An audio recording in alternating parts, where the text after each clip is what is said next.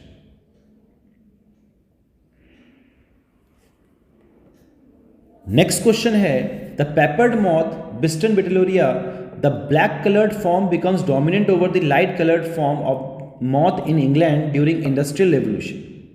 This is an example of, तो आपको पता है इंडस्ट्रियल रेवोल्यूशन इंडस्ट्रियल मेलेनिज्म का एग्जाम्पल है। और ये क्या बताता है? ये बताता है बच्चे आपका natural selection where the darker forms were selected. तो कैसा है ये? डायरेक्शनल है, डायरेक्शनल नेचुरल सिलेक्शन का एग्जाम्पल है ना।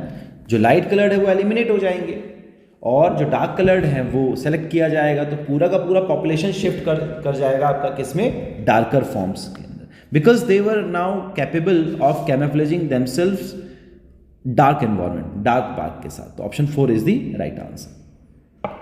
नेक्स्ट क्वेश्चन देखेंगे। नेक्स्ट क्वेश्चन क्या बोल रहा है?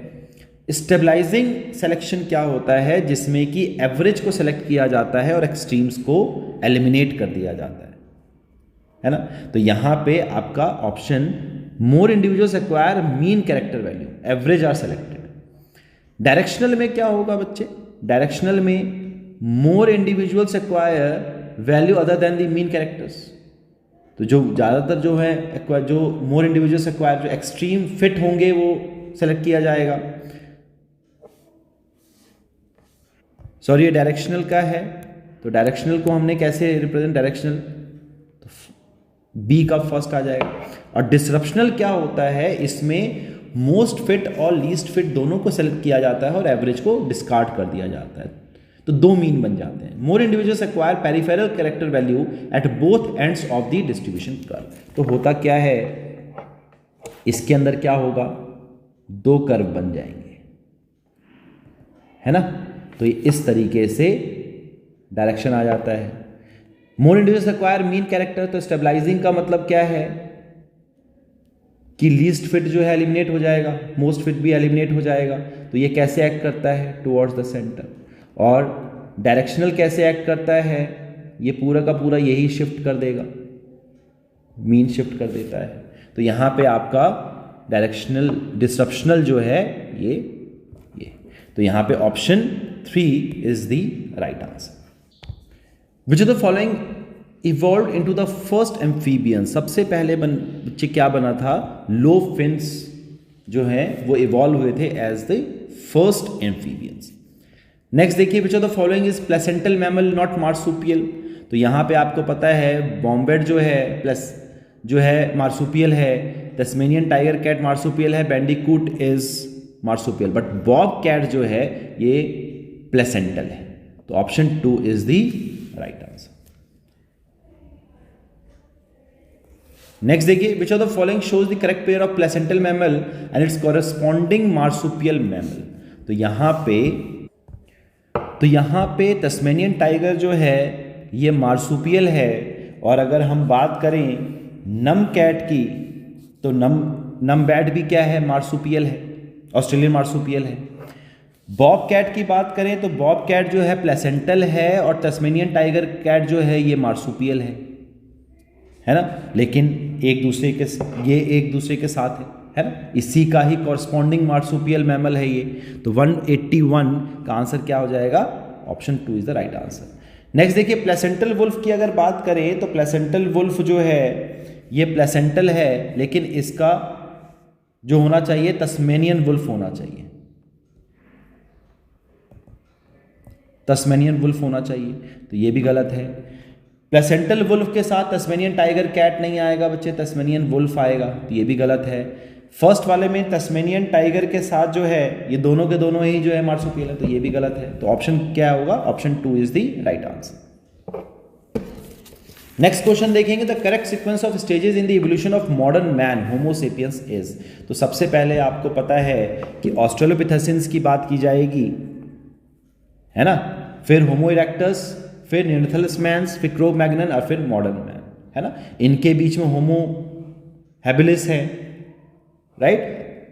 तो option 2 is the right answer.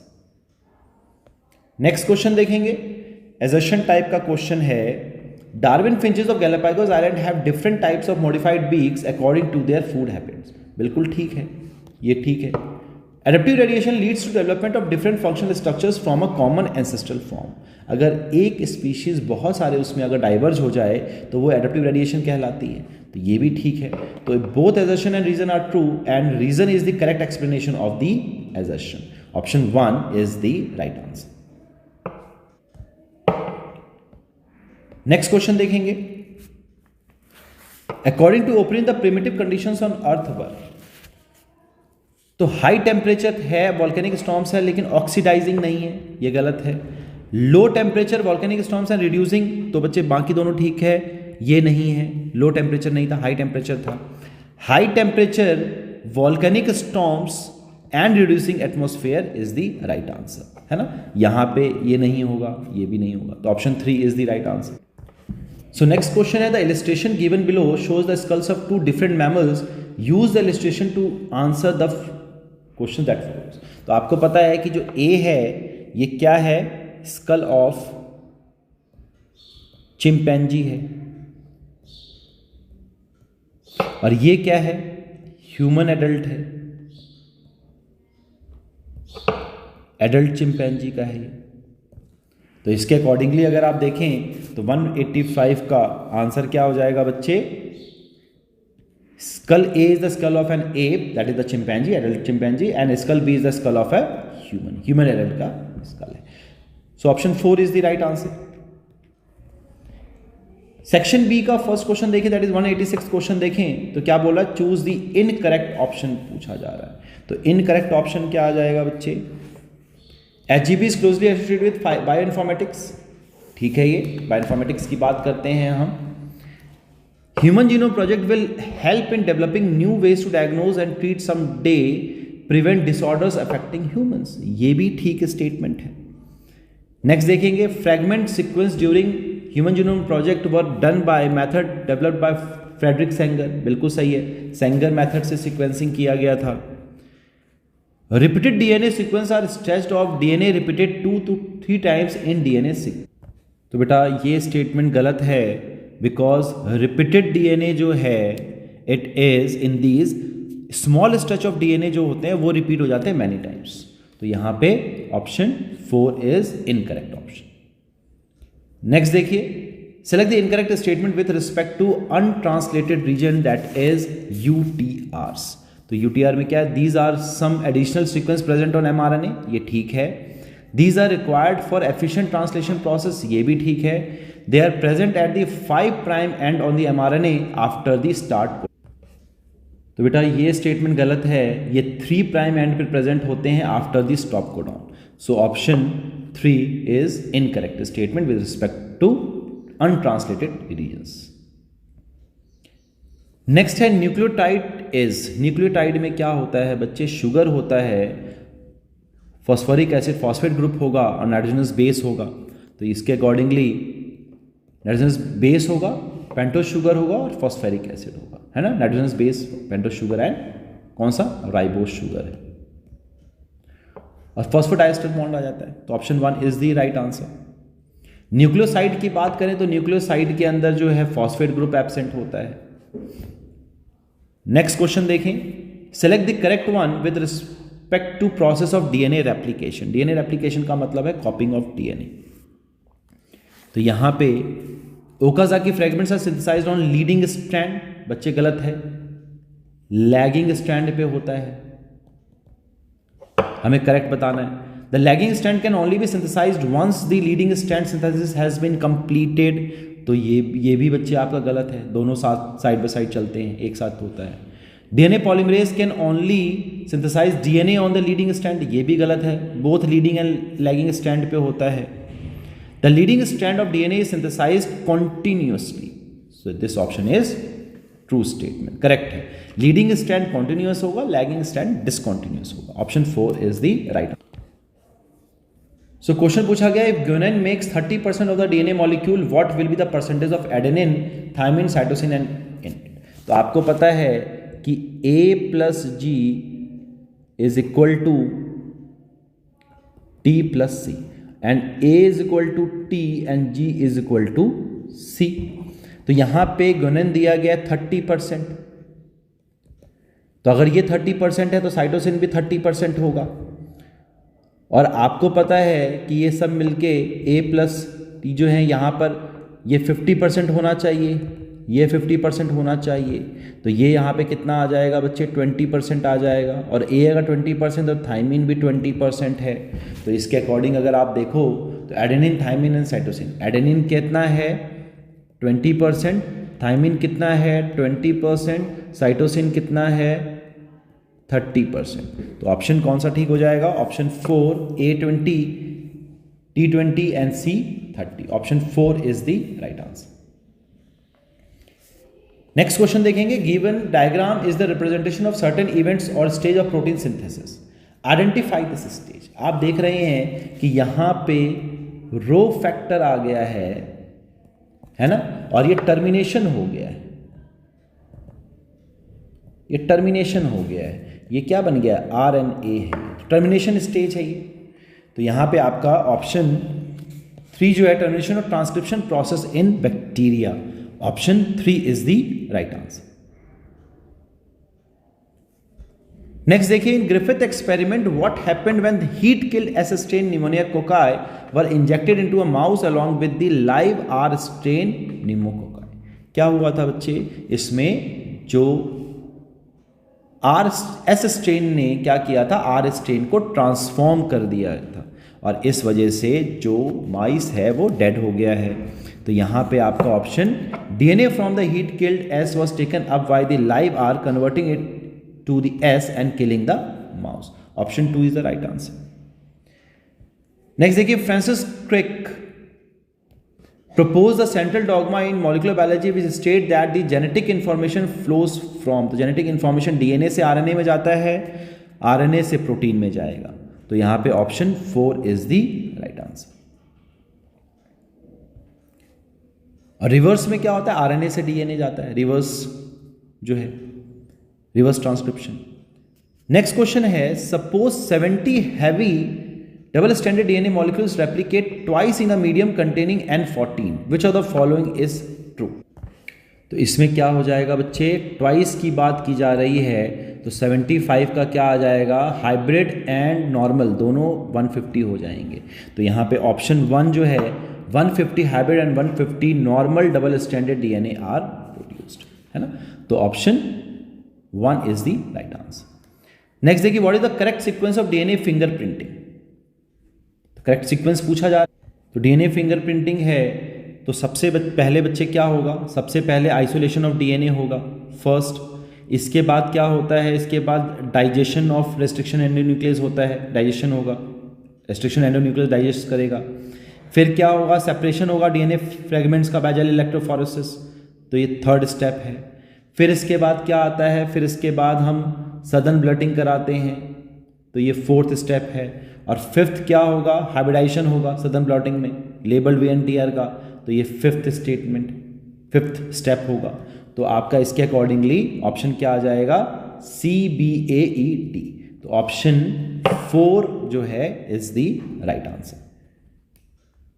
Next देखेंगे, read the following statement and select the correct option.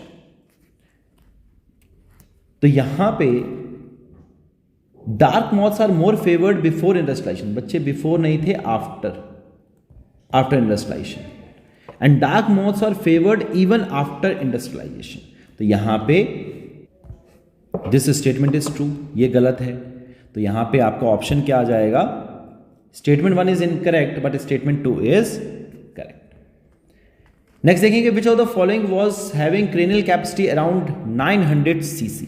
तो 900 सीसी किसका था बच्चे, जो अवेलेबल रिसोर्सेज हैं उसके अकॉर्डिंग इसका 400 सीसी 1400 सीसी होगा। होमो इरेक्टस का कितना, 900 सीसी, और ऑस्ट्रेलोपिथेसियंस का कितना था, 450 to 600 सीसी। तो यहां पे 900 पूछा गया है, option 4 is the right answer. Next देखिए, which type of evolution is shown by given structures. अगर आप यहां पे देखें ध्यान से तो यहां पे स्ट्रक्चर सेम है, बोगनवेलिया और कुकुरबिटेसी में दोनों क्या दिखा रहे हैं, मॉडिफिकेशन ऑफ स्टेम है। यहां पे थॉर्न है, यहां पे टेंड्रिल है, तो दोनों के स्ट्रक्चर सेम है बट फंक्शन इज डिफरेंट। तो कैसा आ जाएगा यहां पर, स्ट्रक्चर सेम फंक्शन डिफरेंट। तो ये क्या है, होमोलोगस ऑर्गन है। होमोलोगस ऑर्गन क्या बताता है, डाइवर्जेंट इवोल्यूशन बताता है। तो option 3 is the right answer. Next देखिए, industrialisation during 1850s in Europe led to, industrial melanism हो गया था, डायरेक्शनल नेचुरल सिलेक्शन। तो जो डार्क कलर्ड मॉथ थे they were the most fit one, और जो लाइट कलर्ड थे अब वो सर्वाइव नहीं कर सकते थे तो एलिमिनेट हो गए हैं। तो यहाँ पे आपका option increase in population of white coloured Biston moth, तो ये गलत है, डार्क कलर्ड इंक्रीज किया गया था।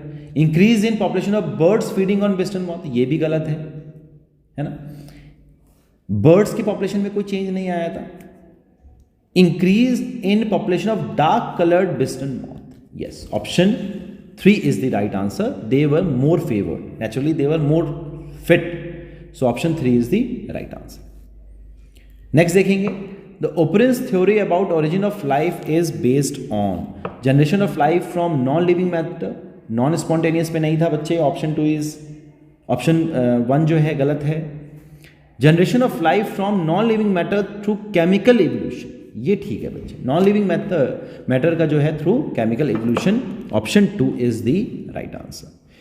So this is all about the solutions for the questions from part 2 of your 12th class, जो हमने पार्ट टेस्ट लिया। आई होप कि सभी बच्चों को ये क्लियर हो गया होगा। So God bless you all, take care, thank you.